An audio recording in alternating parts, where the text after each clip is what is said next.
let's talk about Cossack squats. I love this single leg strength movement because it helps almost every other aspect of single leg strength work, whether it's box step-ups, lunges, skating movements, anything. It will vastly improve your strength, mobility, and capacity in all that single leg work, but it will also really help with your squats, whether it's air squats, goblet squats, barbell squats, anything. It tests mobility, range of motion throughout your entire lower chain, but it also requires a lot of thought and effort into how your upper body is positioned so that you're not collapsing over or starting to maybe put too much in one area, whether it's the hips or the ankles or who knows. So when you're setting up for the Cossack squat, let's do it unweighted at first. You're going to start with your feet wide. Now, some people will do a Cossack squat. Let's say I'm going on my right leg and I'm standing over onto this leg. They'll keep this foot planted into the floor.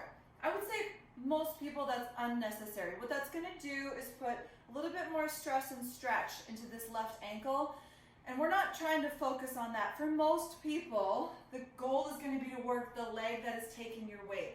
So no need to keep this foot planted.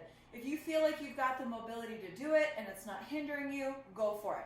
But for most people, I would say what I'm looking for is for this foot to feel like it's okay to come off the ground and come up onto the heel. Okay, so as the feet are wide, you're going to send the hips back first, just like you would with a normal squat. We want to open up the hips and give them some room to move. From there, you're going to shift your weight over onto the leg that you're going to squat on. Now what I'm looking for is for the hips to stay back and for you to think about pushing your weight into the heel and toe. Sometimes ankle mobility, maybe it's some hip mobility issues too, people will start to come down here and they'll raise this toe up, but that loads all of the movement into the anterior part of your leg, and I want both the back and the front to be working. So send the hips back, send the weight over onto the heel and toe, and try to get as low as you can while keeping the heel and the toe and the chest up.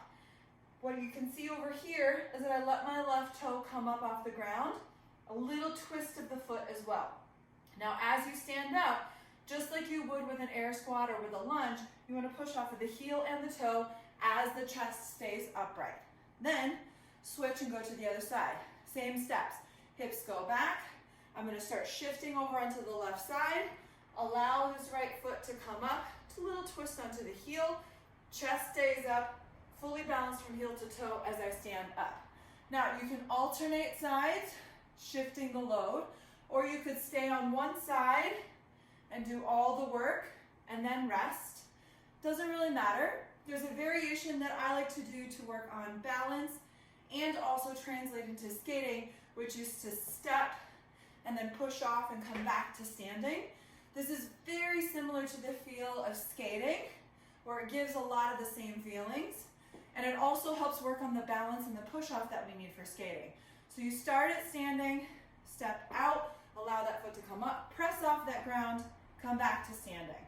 Some nice variation to add in. Now, if you're going to start to add weight, this is when things can start to get a little more limiting as far as mobility or maybe depth, and that's okay. I would say work no weight, working on depth. If you want to add some weight and it starts to limit you, don't go too heavy until you can get that full range of motion. Because the goal is for the weighted version of any movement to look just like the unweighted version. So you're still going to send the hips back. You're still going to try to get as deep as you can, feeling fully balanced in the foot, chest upright, and then stand up.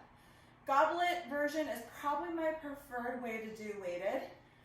It is difficult, maybe a little awkward, to hold a bell in each hand because the feet are so wide and you're starting with the bells here. You could hold them in the center, still a little awkward. My preferred version, if you're holding two bells, is to hold them in the front rack so they're completely out of the way as you go into the Cossack squat, and there's nothing really around the hips or the legs as they're working. But the goal is chest stays up instead of collapsing down or allowing the chest to be on top of the quad.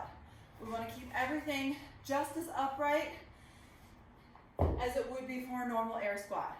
So if I was down at the bottom of my air squat, I want to feel my chest up, Nice lumbar curve, heel toe on the ground, and then everything is pushing off of the ground at the same time. I want to feel the same thing on the Cossack Squat. Hopefully this was helpful when you're doing your Cossack Squats at home. Only add weight if you can keep everything working together at the same time and maintain form.